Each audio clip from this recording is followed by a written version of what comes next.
Good evening.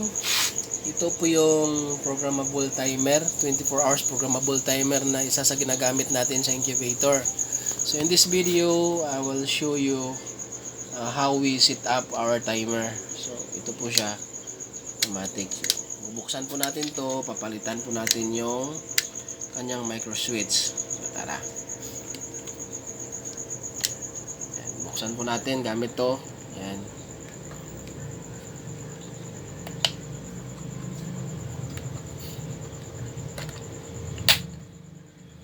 Dandahan lang po dahil baka mapatid yung kanyang paa sa loob. Paa kasi yan ito. Ito yung paa niya, baka mapatid, dapat dandahan lang. So lalagay po natin muna dyan. Yan. Patid ko. So i-remove natin tong screw. Ito.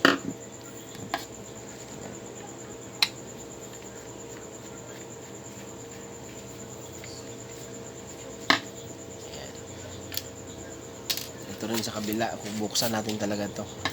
Papalitan po natin yung kanyang micro switch.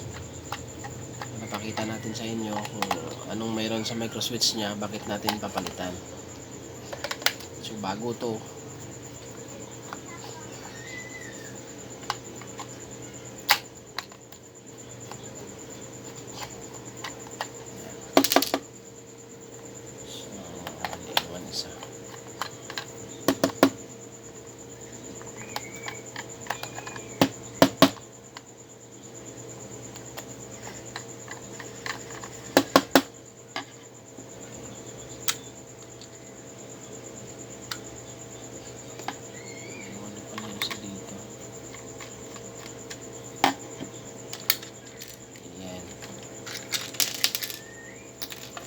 So, yan yung laman niya.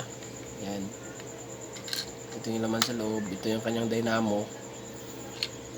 Ito rin yung sumisipa dito para, ayan, tingnan natin. Nagaganyan. Yan. So kung mapansin nyo, ito siya, isa lang yung kanyang function. Kung makikita mo, normally open lang siya at saka common. Yan. Normally open sa common. So wala siyang isang linya sa normally close. So gagawin natin, papalitan natin ito. Mayroong normally open, mayroong normally close na switch, ganyan. So palitan natin 'yan. So kukunin natin 'to. Ito, gamitin natin kunting dandahan, 'yan. Ito din, kunin natin 'yan. Tsaka ito rin, yung may resistor. So ito, tapon na to, hindi na ito magagamit. Pwede rin magamit sa ibang kuhan, sa ibang mga function, pero ito wala na to. Yan. So ito, set aside na natin to, ito. Yan.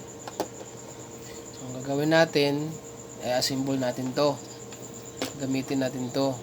So ito, makikita nyo itong micro switch, meron siyang ganyan. So tatanggalin natin yan, yung kanyang metal na ruler.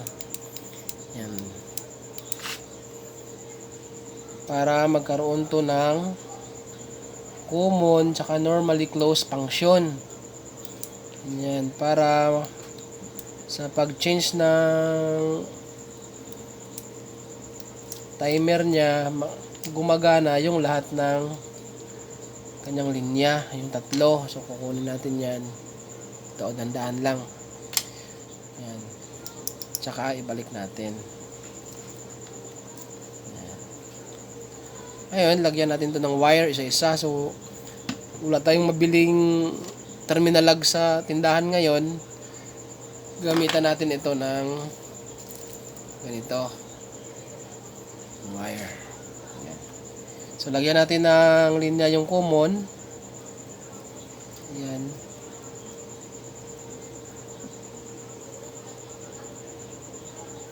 Lagyan natin linya yung common.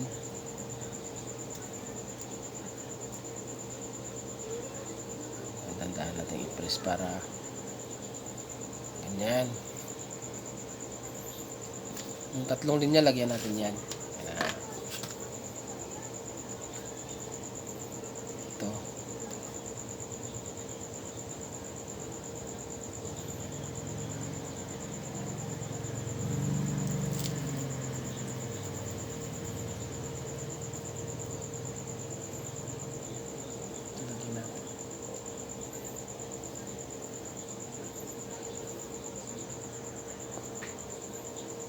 Doon pala sa nagtatanong doon sa isa sa page, sa Facebook page, sa Facebook group I mean, doon kung tama ba yung paglagay niya ng pan.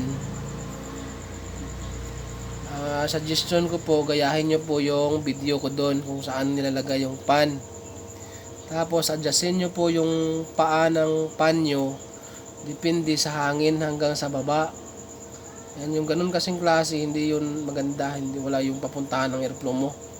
Mabangga mo dun sa kabila, higupin sa kabila, wala papuntahan yun. Sundin nyo lang po sir yun doon sa video ko. Palitan mo lang yung posisyon mo, ilipat mo yung posisyon ng pan nyo doon sa ibabaw, sa ceiling nya. So ito na po siya na. So gawin natin tong gamitan ng soldering lead saka soldering iron para ma-fix yung kanyang connection. So ganyan. Dapat maingat kang mag ano dito dahil ito pag sobrahan mong dikit to, iinit yung bakal sa loob, may tendensing masira yung contact ng ating micro switch. Ayan lang, maliit lang, konti lang. Ganyan lang. Para lang madikit siya, makita mo din. Ayan, so ito rin. Mainam na painitin mo talaga tong soldering iron para tunaw na tunaw yung soldering lead nyo, tsaka madali nyo pong i-weld dito. Ayan. Ayan. Ganyan siya. Okay. So dito rin lalagyan din natin. So kung mapansin nyo kanina, 3 lang yung terminal nun. So ngayon gawin nating 4. Kaya natin sineset up to para bumagay sa ating design. So itong may resistor nya, ayan, dito sa kabila, dito natin ilalagay yung isa nating linya.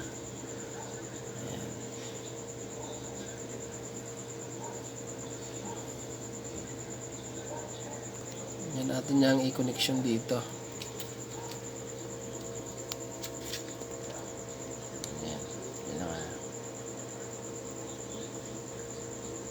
Siya na lang ang ating i-buhos dyan. Ganyan. So ito, para ma-fix din ng maayos, gamitan din natin ng soldering lead. Ganun pa rin. Ayan. Ayan, so naka-fix na yan. Ngayon, i-set up natin tong ating micro switch, balik dun sa ating pinagkunan nito. Ayan, set up natin. Pareho lang yan sila. Piliin nyo lang yung halimbawa, gagawa kayo nito. Piliin nyo yung micro switch, ganito, malambot na malambot. So, piliin nyo rin yung i-replace nyo din dito na malambot rin. Para hindi mahirapan yung itong ruler na i-post yung timer, i-post to siya. So, babalik rin natin to sa posisyon niya. Ganyan. Ayan. Ayan. So, dahil open na to siya, gagalaw ng galaw to. So, at gawin natin, i-fix natin to para lagyan natin ng harang para hindi siya galaw ng galaw. Ito. Tunawin natin tong ito. Tunawin natin to dito.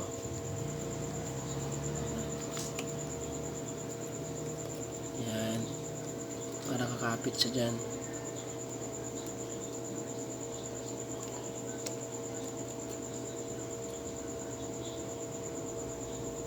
Yan. So, kakapit siya dyan. Tapos, ito naman, babalik natin dito sa nawin lang natin to dahil mainit naman na mainit.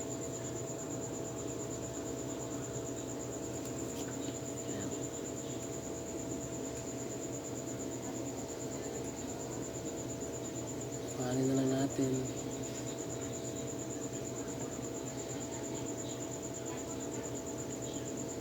Ayan, open na siya. So, malabo medyo ang mata natin. Gabi na kasi. Gawin natin yan, galait, kunti. Lagay natin dito ng konti. Tapos, lagay natin siya dyan.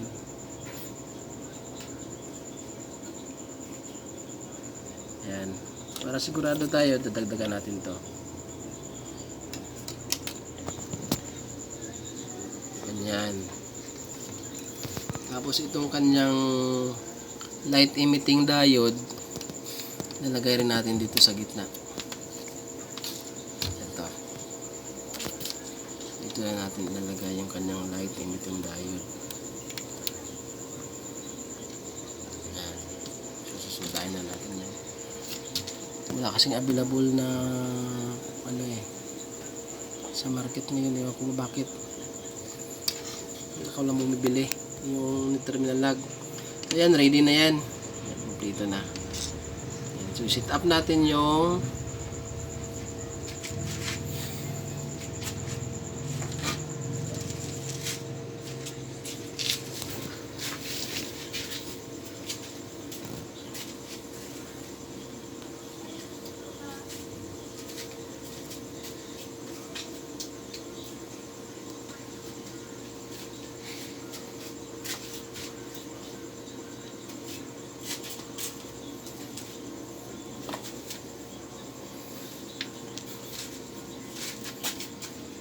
ito, ilalagay natin to balik sa kanya.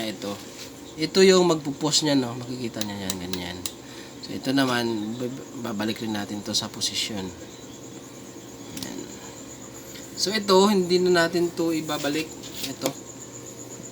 So ito na, ilalagay natin na.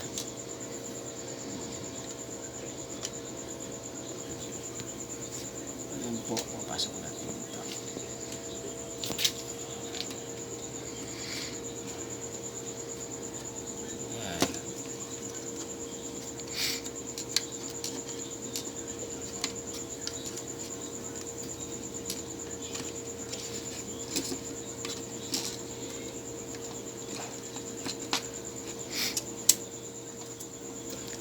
Kita tanggal ito talaga yung ginagamit namin, maliban sa mayroon kasi mga digital timer saka mayroon mga timer na digital na mapansin mo pag nag brown out nagsiself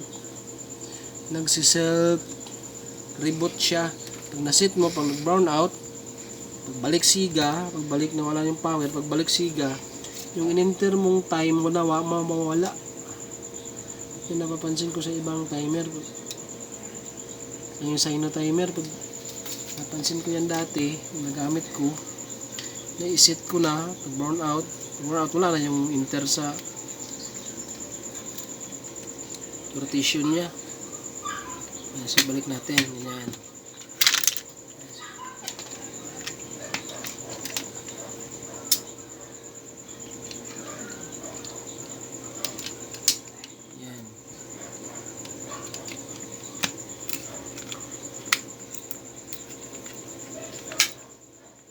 So ganyan yan siya.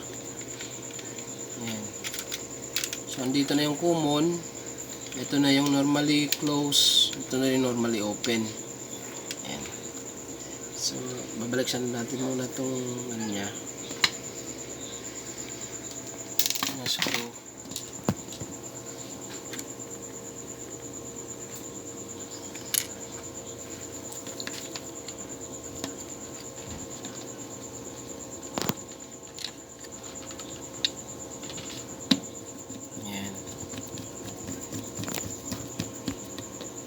Paglagay mo niyan, bago mo siya i-fix, titestingin mo muna. So ilalagay natin to, balik natin. Ganyan. Saka ito. So makita mo naman, meron siyang pinakalak dito. Hanapin mo dyan, ganyan. Yan, oh. Yan yung lock niya. Yan. So babalik natin, titestingin natin. So ito na.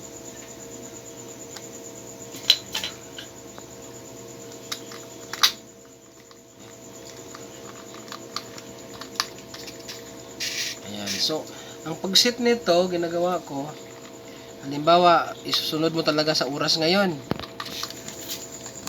Malak talaga yung pinalak. Ito, 24 hours timer naman to. Ano ba ngayon, mga alas 7 na ganyan, ng gabi. So, hanapin mo yung alas 7, tapat mo dyan. Ganyan. Yan yung 7 o'clock. Yan. Saka ibaba mo to para sa automatic niya. Ganyan. So, ang bawat ngipin nito, ang bawat isang ano niya, parang hibla, is equivalent to 15 minutes. So, kung alas 7 ngayon, halimbawa mag-start tayo, ang ating turning is every 2 hours, ibababa po natin yan. So, dahil 15 minutes yung bawat ngipin, yung 2 oras, 8 ngipin ho yan. Ayan, makikita nyo. Ayan. So, another naman po dito, kabila. Ayan. 1 hour to, ano yan, ulit dyan. 2 hours ulit dyan. Dito naman, 1, 2, dito ulit.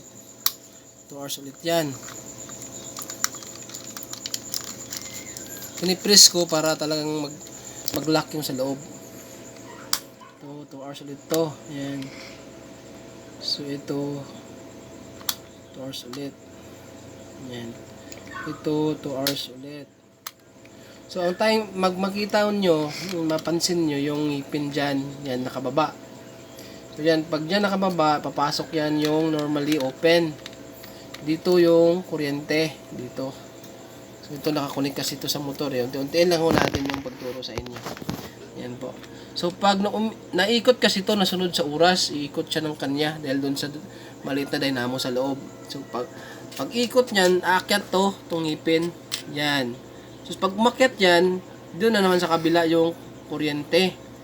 Yan. So uubusin ho niyan yung 2 hours. Saka iikot ulit, saka bababa ulit. Yan. So mag-swing na naman yung incubator natin yan sa kabilang side. Ganyan sa automatic natin. So iikot ulit yan ng 2 hours. Ganyan. Or depende sa isi-set nating time anan. Yan. So ito, tuturo ko sa inyo sa iba pang video natin kung paano natin siniset talaga sa incubator.